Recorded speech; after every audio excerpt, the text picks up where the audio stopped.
But Savitri की अमावस्या के दिन ब्रह्मा जी के मुख से प्रकट हुआ है। सौभाग्यवती नारियां अखंड सौभाग्य के लिए बट सावित्री का व्रत आप लोग करते होंगे, कई लोग अखंड सौभाग्य के लिए करेंगे, क्योंकि इस बट के पेड़ के नीचे भगवान विष्णु शंकर जी से विनती करे थे वर के लिए, इसलिए अखंड सौभाग्य का देने वाला, जिसका प्रॉपर्टी का झगड़ा चल रहा हो, अदालत में कोई केस चल रहा हो, किसी भी चीज का केस, अदालत में अगर किसी भी चीज की अगर केस चल रहा है तो बड़ के पत्ते के ऊपर बालू मिट्टी का शिवलिंग बना, बालू रेत का, बड़ के पेड़ के नीचे ही उसकी पूजन करें, उस पे 3 चम्मच दही चढ़ा दें,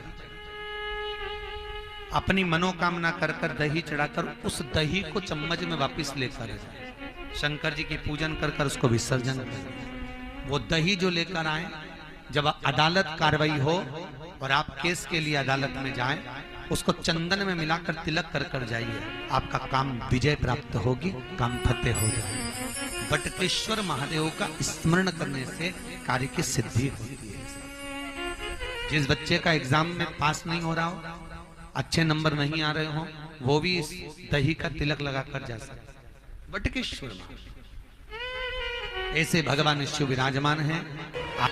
16 श्रृंगार में नारी के हाथ की चूड़ी का कलर अलग हो सकता है, चूड़ी की डिजाइन अलग हो सकती है, चूड़ी अलग हो सकती है, चूड़ी महंगी सस्ती हो सकती है, मंगलसूत्र की कीमत ऊंची नीची हो सकती है, पांव की बिछुड़ी की कीमत ऊंची नीची हो सकती है, कान के कुंडल की कीमत ऊंची नीची हो सकती है।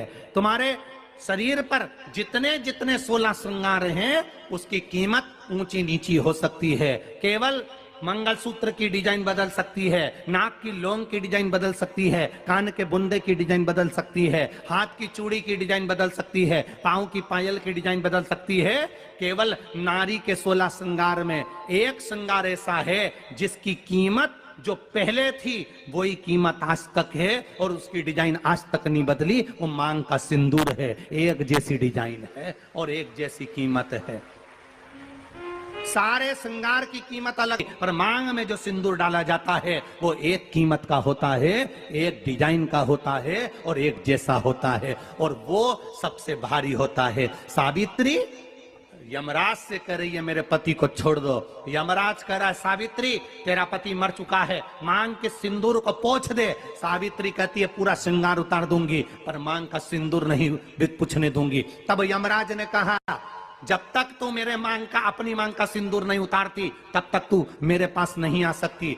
भगवान यमराज से सावित्री ने कह दिया मैं भी तुझे वचन देती हूं यमराज, मेरी मांग में जब तक सिंदूर है, जैसे सीता ने लाइन, लक्ष्मण जी ने लाइन खींच दी थी और सीता पार नहीं जा सकती थी, मैं भी तुझे वचन देती हूं जब तक नारी की मांग में सिंदूर है तब तक तू उसके पति को उसके सामने लेकर नहीं जा सकता। यह भी मैं तुझे कह देती हूं। यमराज भैंसे पर सवार होकर सत्यवान को लेकर जा रहा था, सावित्री से वचन पर वचन चल रहे थे, बड़ के पेड़ के नीचे छोड़कर आए।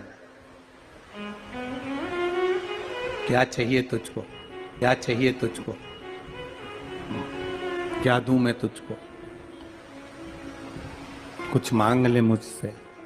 सावित्री कहती है क्या दोगे आप, मेरे पति के प्राण दे दो बस वापिस, और कुछ नहीं चाहिए। यमराज यमलोक में प्रवेश करने लगा, मांग के सिंदूर में से थोड़ा सा सिंदूर सावित्री ने केवल हाथ में लेकर अपनी बिंदी पर जो लगाया, सत्यवान को लेकर यमराज अंदर नहीं जा पाया, बाहर खड़े होकर कहता है मांग ले, मैं तुझे एक वचन नहीं, तू बोले तो मैं 2 वचन दे देता हूं, तू बोले तो मैं 3 वचन दे देता हूं, तू मांग क्या चाहिए। तब सावित्री ने कहा देना चाहते हो, हाँ।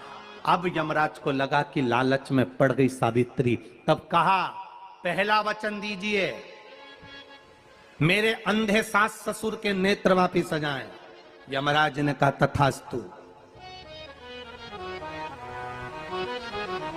दूसरा वचन दीजिए, मेरे सास ससुर अपने पोता पोती का मुख देखें। यमराज ने कह दिया तथास्तु।